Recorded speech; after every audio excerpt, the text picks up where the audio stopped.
बिस्मिल्लाहिर्रहमानिर्रहीम। अस्सलाम वालेकुम friends, welcome to my channel.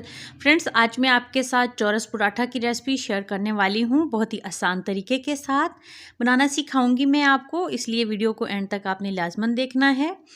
और चलिए शुरू कर लेते हैं। अगर आप मेरे चैनल पे नए हैं तो मेरे चैनल को सब्सक्राइब करें, मेरी वीडियोज़ को लाइक करें और शेयर करें। चौरस पराठा बनाने के लिए 2 कप मैदा लिया है। अब इसमें 1 चम्मच शुगर पाउडर शामिल करना है, 2 चुटकी के बराबर नमक शामिल कर देना है और 2 चम्मच कुकिंग ऑयल के शामिल करने हैं इसमें। अब इसमें 3 से 4 चम्मच दूध के शामिल कर देने हैं और बस इसको अब मिक्स कर लेना है। और इसी दौरान अगर आप मेरे चैनल पर नए हैं तो काइंडली मेरे चैनल को सब्सक्राइब करें। अब उन चीज़ों को मिक्स करने के बाद थोड़ा थोड़ा पानी डालकर इसको आटे की तरह गूंद लेना है। ये देखिए, बिल्कुल थोड़ा थोड़ा पानी डालना है और ये देखिए अच्छा सा आटा सॉफ्ट सा ये गूंद लिया।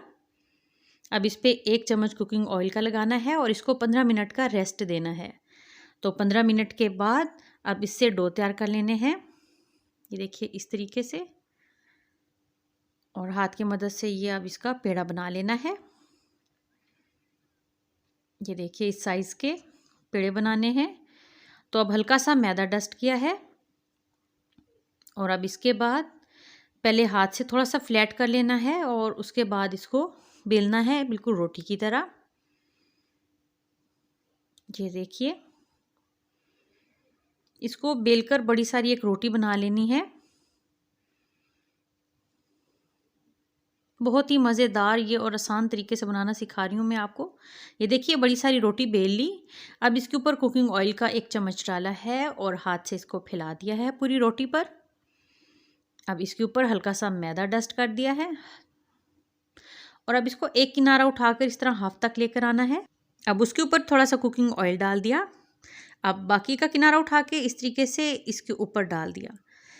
अब इसके ऊपर भी हल्का सा कुकिंग ऑयल लगाना है, हाथों से फैला दिया। अब फिर से इधर से एक किनारा उठा के और आधा इसके ऊपर रख दिया। तो ये देखिए ये चौरस शेप बन गई और ये देखिए ज़बरदस्त सा ये तैयार हो गया। अब इसको 5 मिनट का रेस्ट देना है।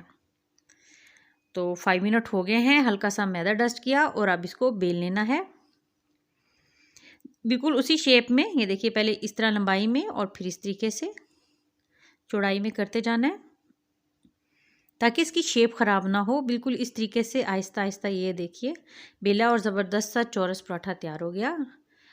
अब इसको पका लेना है अच्छे से। तवा पहले से ही गर्म था। तो अब इसके ऊपर कुकिंग ऑयल डाल दिया तकरीबन 2 चम्मच। अब इसको पलट देना है, हल्का सा ऊपर से प्रेस करना है ताकि पराठा पर अच्छा सा गोल्डन कलर भी आ जाए। तो इस तरीके से किनारों को भी बहुत ही मज़ेदार बन के ये पराठा तैयार होना है। तो ये देखिए बहुत ही ज़बरदस्त गोल्डन कलर आ गया। इसी तरीके से दूसरी साइड से भी इसको पका लेना है।